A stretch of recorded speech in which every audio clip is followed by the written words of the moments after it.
इससे बड़ा आश्चर्य की बात क्या है? आप ज्यादा ना कर सको, जब सोने जाओ जय श्री राम जय श्री राम, सीताराम जय राधे श्याम, इसमें पैसा लगेगा कहाँ? हाँ, इसमें कौन पैसा लगेगा? अच्छा उठो, आप देखो, पृथ्वी को प्रणाम करो, हमारे हाथ से कोई गलत काम ना हो, हमारे पैर गलत जगह ना जाए, और 10-20 बार श्री राम जय जय राम, श्री राम जय राम, कोई पैसा नहीं लगेगा। अब इसकी ताकत कितनी है इसमें? भर्जना भव बीजाना अर्जना सुख संपदा अर्जना यमदूता नाम राम रामे गर्जनम। ध्यान से सुनना, राम नाम की गर्जना से समाज भी डर जाता है। ये सब नियम आप पालन करो, घर में सब लोग सुखी रहेंगे। सूर्योदय से पहले उठ जाओ। देखो एक चीज और ध्यान रखना, आजकल नया सिस्टम में गड़बड़ी चली है। लोग फ्रिज रखते हैं, उसमें आटा गूंथ के सान के रख देते, नहीं, गूथा हुआ आटा मत रखो, जब बनाना हो तब उसको ठीक करो। कोई नल रोटी चू रहा हो उसको तुरंत ठीक कराओ, टूटे फूटे सामान मत रखो, और घर में जाला वाला न हो, जरा साफ सफाई स्वच्छता रखो।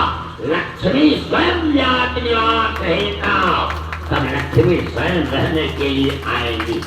ये जिसका ऋणी होता है वही गृहिणी है। उसमें एक बहुत छोटे से पात्र की चर्चा करता, आप सब लोग जानते हैं, वो इतना अच्छा पात्र है रामायण का कि अनुराग है उसमें, भगवान को मानता है, लेकिन वो पढ़ा लिखा एकदम नहीं। अरे वेदांत न्याय और मीमांसा तो छोड़ो, साधारण पढ़ा लिखा नहीं है।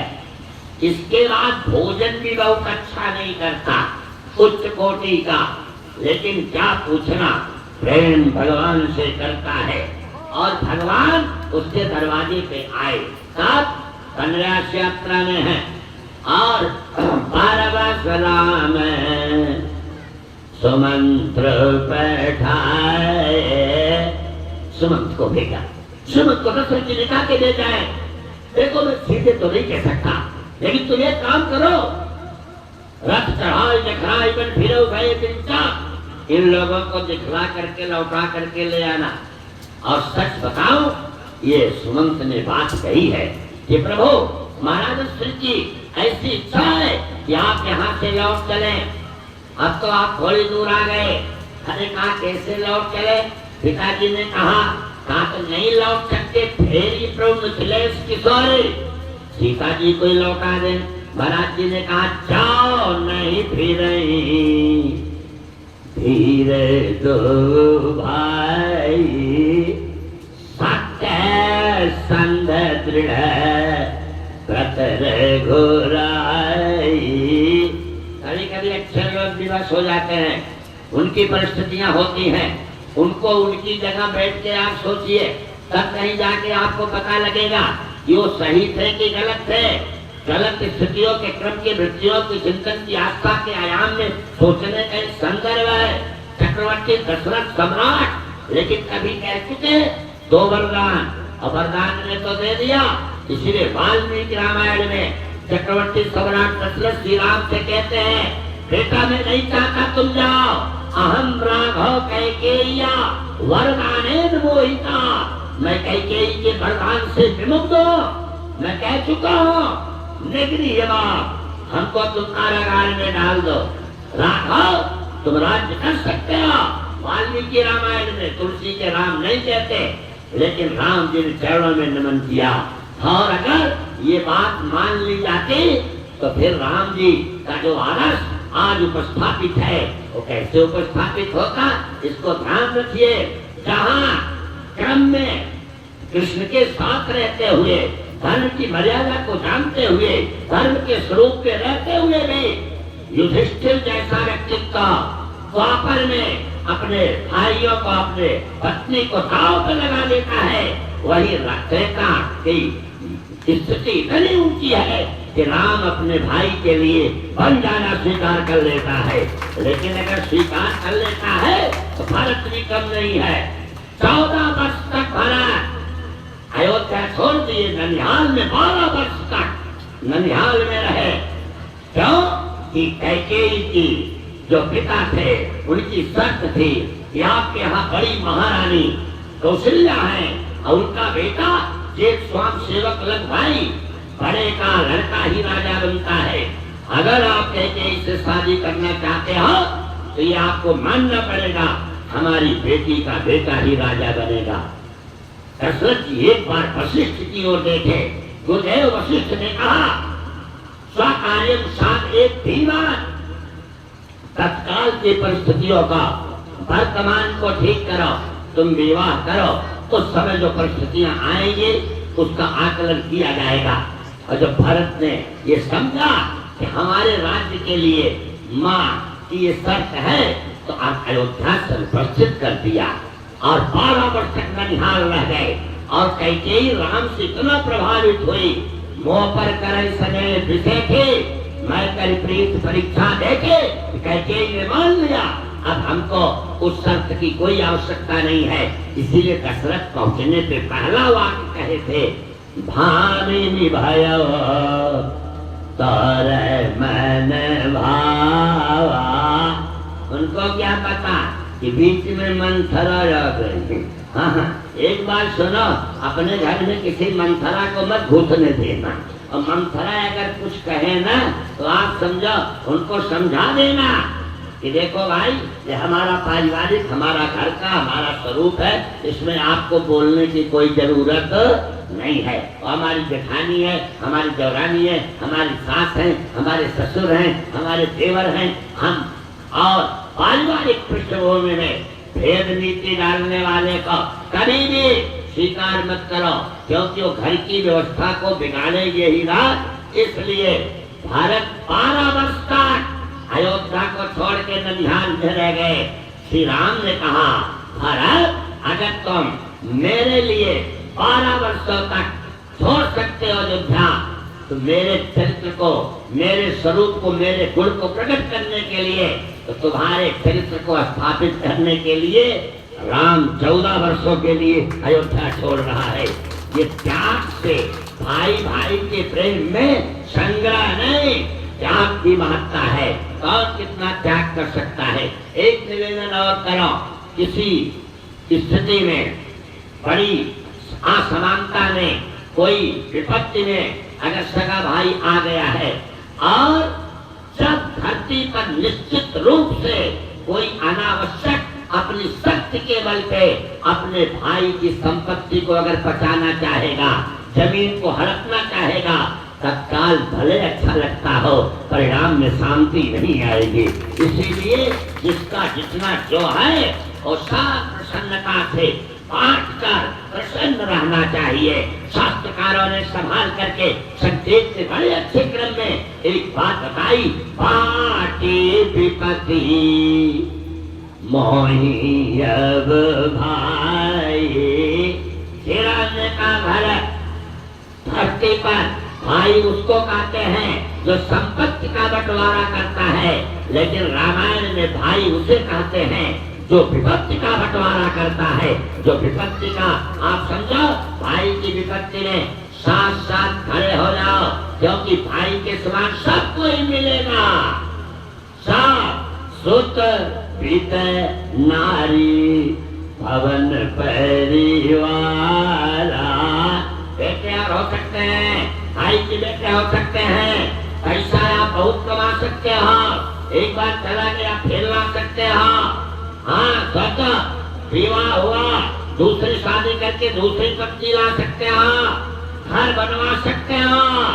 सोत बीत नारी भवन परिवारा।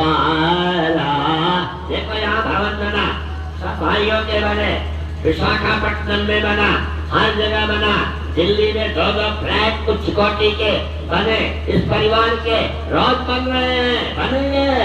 सुतो वित नारी भवन परिवारा, हो ही जाहि जगह पार ही बारा। लेकिन ऐसा विचारिए जग होता था मिला न जगत सहोदर भ्राता। हमारे शुक्ल जी बैठे हैं, विश्वनाथ तिवारी जी बैठे हैं, शायद जिस जगह कथा हो रही है, जो प्रेम हमारे लक्ष्मी नारायण राधे श्याम घनश्याम में, जो प्रेम राजकुमार और वीरों में, आप समझो एक दूसरे के लिए सतत त्याग में उपस्थित रहते हैं, ऐसा ही प्रेम प्रत्येक परिवार में होना चाहिए, प्रत्येक क्रम में होना चाहिए। और जब प्रेम प्रतिष्ठापित होगा तो निश्चित रूप से आप समझिए कि ऐसी स्थितियों का क्रम है। अभी मैं एक कथा में गया था, एक सगा भाई करोड़ों का टर्नओवर कर रहा है और आप समझो उसके पास बहुत व्यवस्था है, बड़े भवन है और उसके कुछ लोग बंगलौर में है, हैदराबाद में भी हैं, लेकिन उसका ये सगा भाई आज भी उसी बाजार में सब्जी बेचकर पेट पाल रहा है। मैंने उससे कहा कि तुम्हारे इतनी संपत्ति के रहते हुए क्या लाभ है, उसके पास ठीक से मकान नहीं है, कटरे का मकान है। आप समझो तो आपके पास अगर पैसा है तो आप अपने भाई के लिए भी कुछ कर सकते हो। आप समझो सामान्य नहीं। हमारा ब्रह्मानंद सरस्वती शंकराचार्य है ज्योतिष पीठ के, उन्हीं के शिष्य स्वामी कृपात्री जी, उन्हीं के शिष्य महेश योगी, उन्हीं के शिष्य स्वरूपानंद, उन्हीं के शिष्य शांतानंद, इनके बड़े बड़े शिष्य थे। महेश योगी बहुत बड़े पैमाने पर अंतरराष्ट्रीय स्तर पे था, लेकिन एक बात बताऊं, सुरहोरपुर यही सागंज से आगे जाइए मालीपुर की सड़क पर बीच में सुरहोरपुर है, मिश्र लोग हैं, ये मिश्र लोग थे। आप समझो महेश योगी जो ब्रह्मानंद श्रुति का शिष्य था, उनके परिवार के जितने भी मिश्र लोग थे सबको एक समान घर बनवा करके स्वयं दे दिया महेश योगी ने। आप अपना काम करते हो, अपने बेटे के लिए करते हो, अपनी बेटी के लिए करते हो, आप सच बताओ थोड़ा दूसरों का उपकार करके देखो, बड़ा आनंद आ जाएगा, आपको प्रसन्नता हो जाएगी। दूसरे की व्यवस्था करके देखो, आप गदगद हो जाओगे। रिश्तेदार नातेदार को सब स्वागत करते हैं, आप समझिए, लेकिन दूसरों को एक कप चाय पिला के पिलाओ, देखो आनंद आ जाएगा। आज सारे विद्वानों के लिए पूरा एक डब्बा मट्ठा लेकर के आ पानी कि आप लोग मट्ठा करेंगे। हमने निवेदन किया, आप देखो हृदय का भाव है और कोई बात थोड़ी है, ऐसी स्थिति है। हमने घनश्याम जी से पूछा कि मट्ठा पिएंगे, कहे गुरुजी जब से बरखी का चल रहा है दिन रात मट्ठा ही पी रहा है, इतना मट्ठा आ गया है कि पर्याप्त मात्रा में आप समझो मट्ठा। और एक निवेदन करो, हम लोग जिस प्रक्रिया में थे, हम लोगों के बाल्यकाल में हम लाइन में बैठते थे, कपड़े निकालते थे, पत्ता लाता था, उसमें देसी घी की पूरी परोसी जाती थी और आलू कोहड़ा का साग और दही मट्ठा, इतने प्रेम से आनंद से माँ के कड़ाके की ठंड में भी। आप समझो उस समय जब हम लोग बचपन में थे ना, तो इतनी क्राइसिस थी कि सबके पास गमछा भी नहीं रहता था, दुपट्टा भी नहीं रहता था, बड़ी बात अलग थी उस समय। आप समझ लेकिन एक ठंडक नहीं लगते थे, अत्यंत प्रसन्नता होती थी। आज स्टॉल बहुत ज्यादा लगा रहता है, पेट भरे भर लीजिए, मन नहीं भरता है, क्योंकि उसमें प्रचुरता है, सामग्री है, लेकिन पवित्रता नहीं है। और भोजन का संबंध पवित्रता से है। पहले जो माता जी भोजनालय में जाते थे, पूरा भोजन बन जाता था, कम निकलती थी। अब आजकल टीवी भी देखेंगी, भोजन भी बनाएंगी। इंदौर में मैं एक शुक्ला जी के यहाँ गया तो उनके यहाँ कलौजी बन रही थी, जो बना रही थी वो साथ निभाना साथिया देखने लगी, करहिया में चूहा गिर गया, चूहा कलौजी हो गया। सोचो, लेकिन एक संजोग अच्छा था जो चूहा वाली कलौजी उनके पतिये को मिली। उन्होंने अपनी पत्नी से कहा, सुनो जी, ये इतना कठिन तो करहिया का बीज नहीं होता, तो चूहा का दांत था, हाँ वो कहाँ से दबे आप समझो। करेला का बीज थोड़ी था, इसीलिए सावधानी हटी और दुर्घटना घटी। कभी कभी देखो अखबार में निकलता छिपकली गिर गई घड़ा करा के भोजन में 65 लोग बीमार। इसीलिए हमारे यहाँ पवित्रता शुद्धता उसकी स्थिति बहुत महत्व रखता है। तो अब आप देखो ये प्रेम है।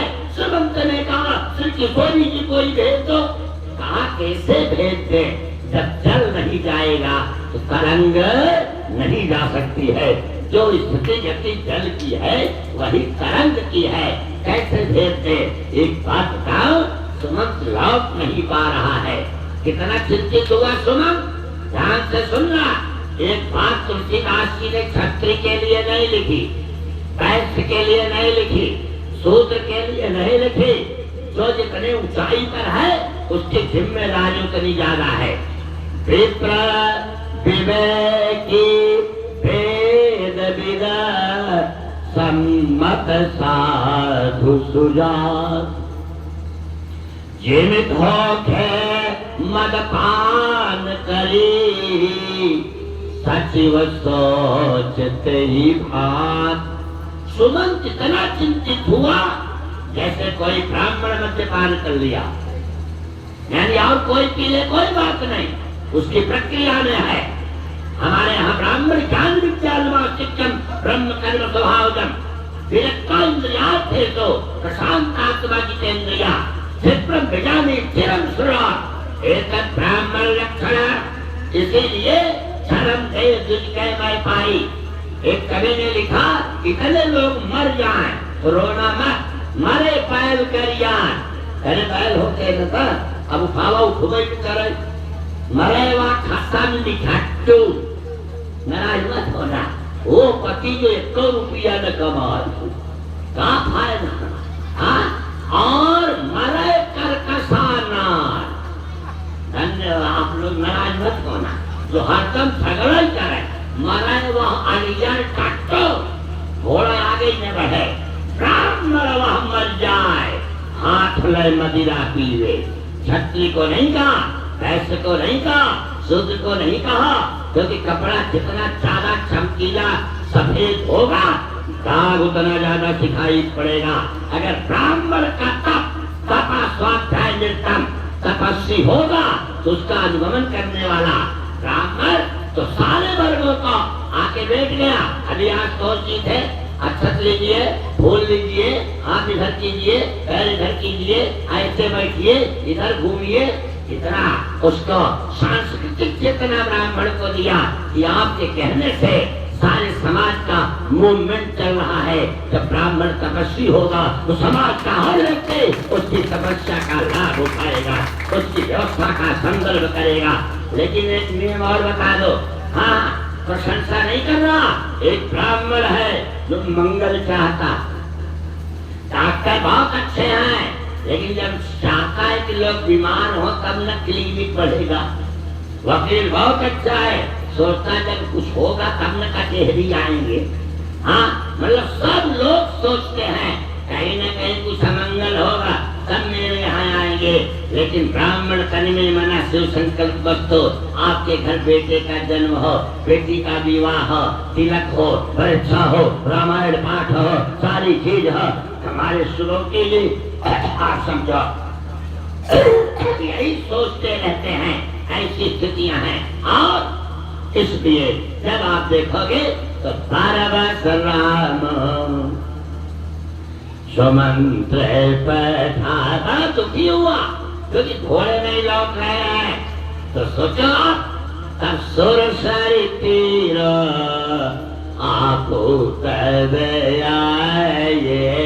गंगाजी के तट पर आए। राम लक्ष्मण भरत शत्रुघ्न यहाँ तक रस्य आए हैं। रथ कर्म का प्रतीक है। गंगा जी साक्षात भक्ति है और शास्त्र कहता है सारे कर्म कांड वही तक जीवन में है जब तक भक्ति न आ जाए। अगर हृदय में भक्ति आ गई फिर आप समझो क्या बात है। सबसे ज्यादा महत्वपूर्ण तो भक्ति है ना। भक्त्या माम विज्ञानाति, भक्ति का अंग है। अब केवट एकदम देखो, केवट भी बड़ा गजब। गजब है। राम लक्ष्मण और श्री किशोरी सीता जी तीनों खड़े हो गए, मांगत नाव किनारे में ठाड़े, केवल गुफा तक नहीं, दौड़ा तक नहीं, जबकि जितने लोग सुनते हैं कि भगवान आए वो दौड़ते हैं।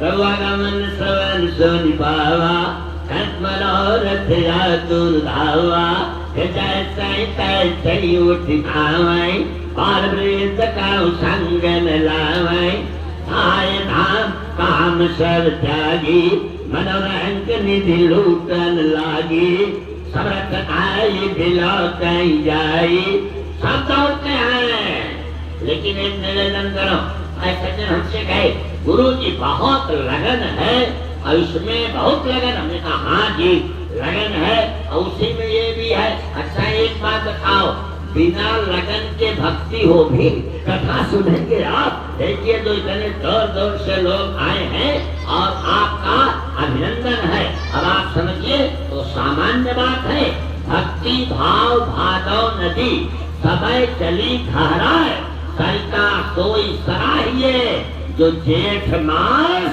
ठहराए। आप समझो विपरीत परिस्थितियों में नाविक क्या, सोचो उसकी कुशलता क्या। जब धाराएं प्रतिकूल न हो, प्रतिकूल धारा में जो नाव चला ले वही सच्चा नाविक है। प्रतिकूल परिस्थितियों में जो परिवार चला ले जाए वही सच्चा मुखिया है, वही सच्चा परिवार का मालिक है। अनुकूल परिस्थिति में तो सब चला लेंगे, लेकिन प्रतिकूल परिस्थिति में अगर चला ले तब उसकी विशिष्टता है, उसका संदर्भ है।